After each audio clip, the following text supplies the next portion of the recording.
بسم اللہ الرحمن الرحیم۔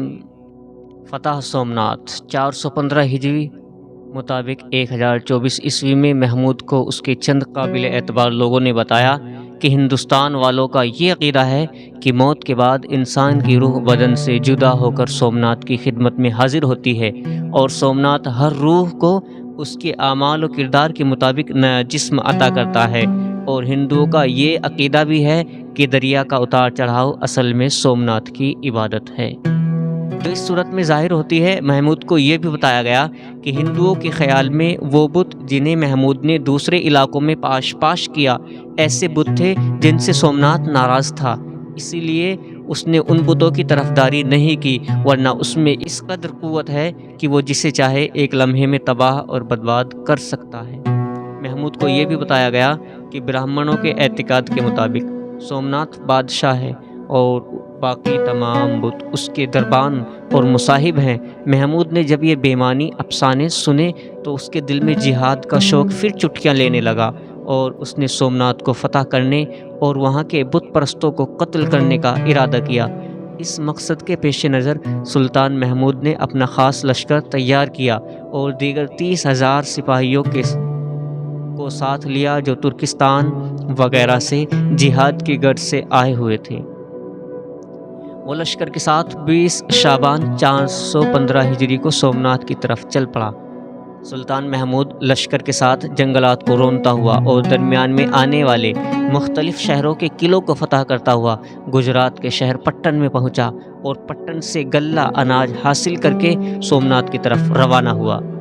جب مسلمانوں کا لشکر سومناتھ کے قریب دریا کے کنارے پہنچا تو مسلمانوں نے دیکھا کہ سومناتھ کا قلعہ بہت ہی بلند اور دریا کا پانی قلعے کی فصیل تک پہنچا ہوا ہے۔ اہل سومناتھ قلعے کی دیوار پر کھڑے ہو کر اسلامی لشکر کو دیکھ رہے تھے اور چلا چلا کر مسلمانوں سے یہ کہہ رہے تھے کہ ہمارا معبود سومناتھ خود تم کو یہاں کھینچ کر لایا ہے تاکہ ایک ساتھ ہی تم سب کو تباہ اور ہلاک کر دے، اور اس صورت سے تم سے ان تمام بتوں کا بدلہ لے کہ جنہیں تم نے پاش کیا ہے۔ سومناتھ مندر کے حفاظتی دستوں کے ساتھ جنگ شروع ہو گئی۔ مسلسل 3 دن تک سخت مار کا آرائی ہوئی۔ دوسرے راجاؤں کے لشکر بھی اہل سومناتھ کے تعاون کے لیے پہنچ چکے تھے۔ بالآخر سلطان محمود نے فتح پائی۔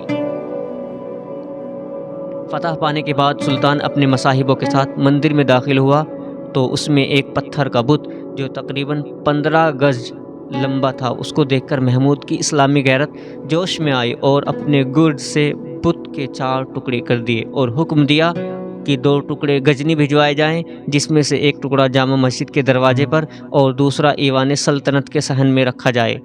اس کے علاوہ دوسرے 2 ٹکڑے ایک مکہ مکرمہ اور دوسرا مدینہ منورہ بھیج دیا گیا تاکہ عام راستے میں رکھ دیے جائیں اور لوگ انہیں دیکھ کر محمود کی ہمت اور جرت کی داد دیں۔ محمود بت شکن تھا، نہ کہ بت فروش۔ تاریخ میں یہ واقعہ پوری صحت کے ساتھ بیان کیا گیا ہے کہ جس وقت سلطان محمود نے سومناتھ کے بتوں کو پاش کرنے کا ارادہ کیا تو اس وقت برہمنوں کے طبقے نے معززین سلطنت کے تصوت سے سلطان سے درخواست کی کہ اس بت کو نہ توڑا جائے اور یوں ہی چھوڑ دیا جائے۔ ہندوؤں نے اس کے بدلے میں دولت کی ایک بہت بڑی مقدار دینے کا وعدہ کیا۔ معززین سلطنت نے ہندوؤں کی اس درخواست کو سلطان تک پہنچاتے وقت یہ خیال ظاہر کیا کہ اس درخواست کو قبول کر لینے میں ہمارا فائدہ ہوگا۔ اس کے جواب میں محمود نے ان سے کہا، تم جو کہتے ہو وہ صحیح ہے، لیکن تمہارے کہنے پر چلوں گا تو میرے بعد مجھے پوری دنیا محمود بت فروش کے نام سے یاد کرے گی، اور اگر میں اس بت کو پاش کروں گا تو مجھے محمود بت شکن کے نام سے یاد کرے گی۔ مجھے تو یہی بہتر معلوم ہوتا ہے کہ دنیا اور آخرت میں مجھے محمود بت شکن پکارا جائے، نہ کہ محمود بت فروش۔ محمود کی نیک نیتی اسی وقت رنگ لائی، اور جس وقت اس بت کو توڑا گیا تو اس کے پیٹ میں سے ان گنت اور بیش قیمتی جواہر اور اعلیٰ درجے کے موتی نکلے۔ ان سب جواہرات کی قیمت برہمنوں کی پیش کردہ قیمت سے 100 گنا زیادہ تھی۔ سومناتھ کے قضیہ سے فارغ ہو کر سلطان محمود پٹن کی طرف اپنا لشکر لے کر واپس ہوا۔ چونکہ سومناتھ کے مارکا کو سخت کرنے کے لیے پٹن کے ہندو راجا پریم دیو نے ہندوؤں کا بڑا لشکر مسلمانوں کے مقابلے کے لیے سومناتھ بھیجا تھا، جس کی وجہ سے تقریباً 3000 مسلمان شہید ہو گئے تھے۔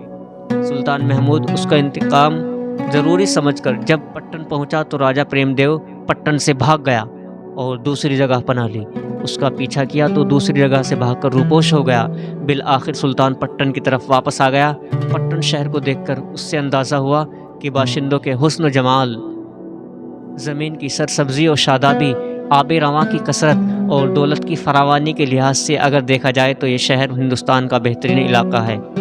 اس علاقے کی بہترین آب و ہوا اور دوسری خوبیوں کی وجہ سے سلطان محمود کے دل میں خیال آیا کہ چند سال تک یہیں قیام کرے، مگر اپنے اصل وطن اور دارالسلطنت غزنی کا خیال اور کچھ مصلحتوں کے پیش نظر پٹن کی حکومت دوسرے کے حوالے کر کے اپنے لاؤ لشکر کے ساتھ غزنی پہنچ گیا۔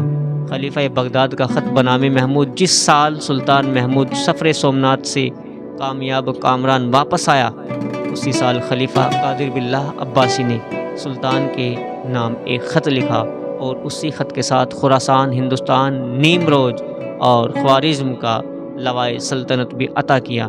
اسی خط میں خلیفہ نے سلطان محمود اور اس کے بیٹوں بھائیوں کو خطابت سے نوازا تھا، اور ان خطابات کے علاوہ خلیفہ نے اپنے خط میں یہ بھی لکھا تھا کہ تم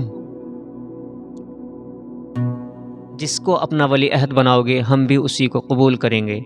اور سلطان محمود کو امین الملت اور یمن الدولہ کے خطاب سے نوازا گیا۔ سلطان محمود نیک دل اور عدل پرور تھا اور اپنے زمانے کے شیخ ابو الحسن خرقانی رحمۃ اللہ علیہ کا نیازمند تھا۔ کئی بار ملاقات کے لیے خراسان بھی گیا۔ ایک مرتبہ شیخ کی خدمت میں نیازمندانہ حاضر ہوا۔ شیخ نے چند نصیحتیں کی جن کو حرج جان بنایا، اور شیخ ابو الحسن خرقانی رحمۃ اللہ علیہ نے اپنی ایک ایبا عطا کی، جس کو محبت سے ہر مارکا کے وقت اپنے ساتھ رکھتا تھا۔ جب مارکا سخت ہوتا تو ایبا کو زیبتن کر کے 2 رکعت ادا کر کے خدا سے مدد طلب کرتا، بالآخر اس کو کامیابی ملتی۔ مورخین اتہاس کا اس امر پر اتفاق ہے کہ سلطان محمود تمام دنیاوی اور دینی خوبیوں کا مجموعہ تھا، اور اپنی دلیری، شجاعت، عدل و انصاف، اچھے انتظام سلطنت اور فتوحات کی بنا پر دنیا کے گوشے گوشے میں مشہور تھا۔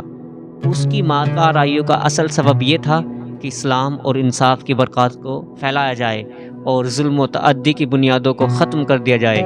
اس کی بہادری اور جرأت اور استقلال کا یہ عالم تھا کہ میدان جنگ میں سیلاب کی طرح بڑھتا ہوا چلا جاتا تھا، لہٰذا ہندوستان پر 8 مرتبہ حملے کیے، کبھی کسی مارکے میں ناکام نہیں ہوا۔ اتہاسکار لکھتے ہیں کہ سلطان محمود کی مارکا آرائی سے سب سے بڑا فائدہ یہ ہوا تھا کہ ہندو راجاؤں کی جمعیت منتشر ہو گئی اور ان کا اتحاد پارا پارا ہو گیا تھا۔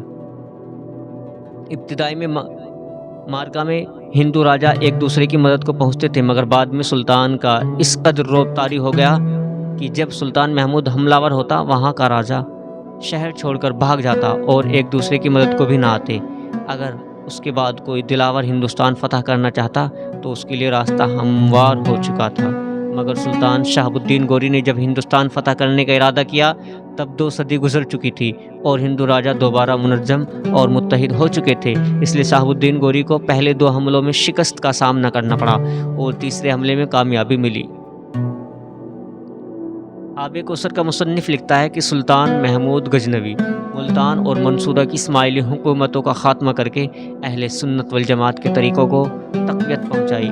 دوسرے لاہور کے غزنی کے تابع ہونے سے اس علاقے میں سیاسی اور فقہی امور مرکزی ایشیا سے روابط کا آغاز ہوا۔ یہاں اب سوال یہ پیدا ہوتا ہے کہ سلطان کی موت کیسے ہوئی؟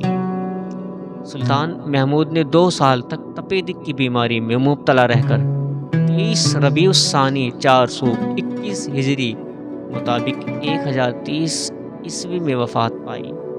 مدت حکومت 35 سال بتائی جاتی ہے۔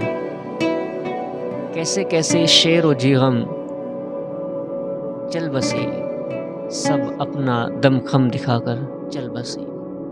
دوستوں، اگر ویڈیو اچھی لگی ہو تو ویڈیو کو لائک کریں اور شیئر کریں، اور اگر چینل کو ابھی تک سبسکرائب نہیں کیا تو چینل کو سبسکرائب کر کے بیل آئیکن کو ضرور دبا لیں، جس سے ہماری آنے والی ویڈیو آپ کے پاس ٹائم سے پہنچتی رہے۔